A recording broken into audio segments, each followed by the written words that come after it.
voulais revenir un peu sur votre brillante carrière. Justement, c'est ça le. Et en fait, vous gagnez votre premier groupe 1 il y a seulement 2 ans. Comment est-ce que vous expliquez que vous êtes devenu, vous êtes monté au sommet aussi tard? Alors, c'est assez compliqué sans l'être vraiment.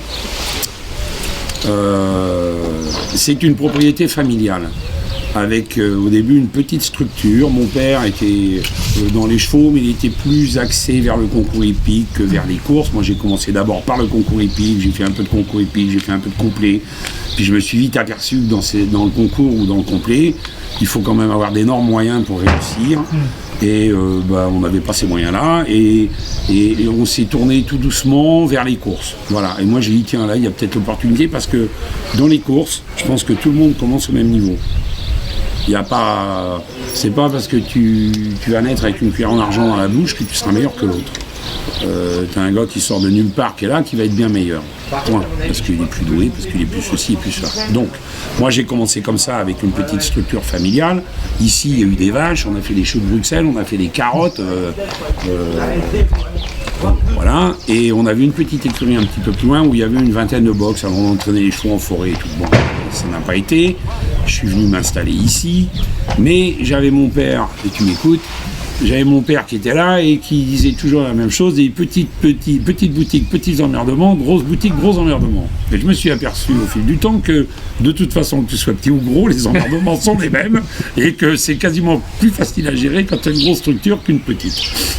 Et je suis toujours resté avec 15, 20, 25, 30, 40 chevaux, comme ça. Mais faut pas oublier une chose, c'est que j'ai toujours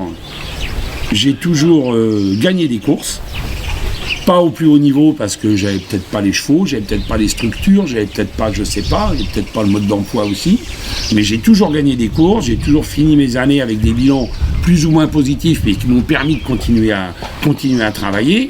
Et puis après, qu'est-ce qui s'est passé? J'ai gagné le président, j'ai sorti des chevaux comme Symphonique, comme Guanaco, j'ai sorti quand même quelques chevaux qui galopaient un peu avant, en ayant une petite structure avec 4 gars, une toute petite piste. Bon, et puis un jour, mon père vieillissant, donc c'était un peu plus facile pour moi à essayer de discuter. Donc j'ai dit je peux pas rester comme ça, il faut absolument qu'on grossisse et tout. Donc ça l'a terrorisé.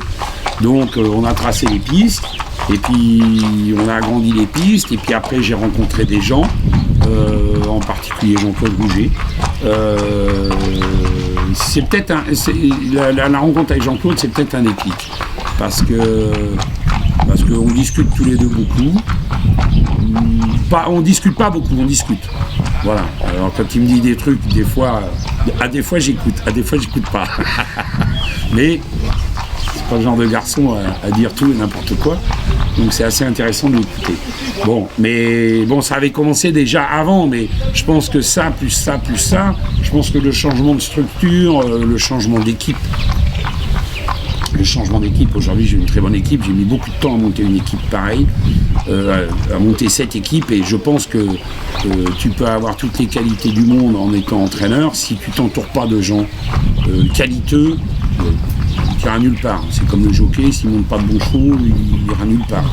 Donc moi aujourd'hui j'ai une équipe qui vraiment tient la route. Michel, mais d'un grand secours, quand j'ai un peu la tête dans le pâté, il prend relais, et ainsi de suite. Mais bon, ça va. Donc si tu veux, tout ça fait une espèce de boule qui fait que, après, c'est parti, quoi. Alors, peut-être que moi je suis tout seul ici, quoi. Je veux dire, et à la limite, j'ai pas de maître d'école, quoi.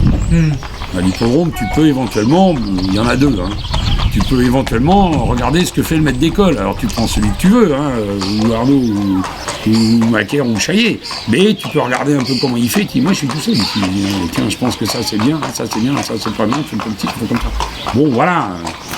Voilà, après la réussite, sincèrement, je te la dirai pas. Le fait que j'ai aussi rencontré Fabienne, qui m'aide aussi énormément, faut quand même pas l'oublier. Et puis on est dans le même trip, quoi. On est dans la même mouvance, ça aide ça, quand tu sais, quand tu es tout seul. Ça a du mal de mon ex-femme, mais Quand t'es tout seul et puis qu'on dit ah bah toi avec tes bourricots et t'es là comme une pauvrette au bout de la table, ça t'aide pas à aller au boulot le lendemain. Ouais, quoi. c'est vrai. Mais bon voilà quoi, je veux dire là j'ai pas la recette. Quoi. Mais vous vous considérez comme un autodidacte ou vous avez des sources d'inspiration chez les entraîneurs, des gens qui... Bah, j'y ai pas été beaucoup chez les voisins. Hein. Moi j'ai les voisins, je les vois pas, ils sont de l'autre côté de la forêt. Hein. Et s'il y en a un qu'il faut regarder, on le connaît, il est tête de liste depuis 15 ans, 20 ans ou 30 ans. Hein. J'exagère.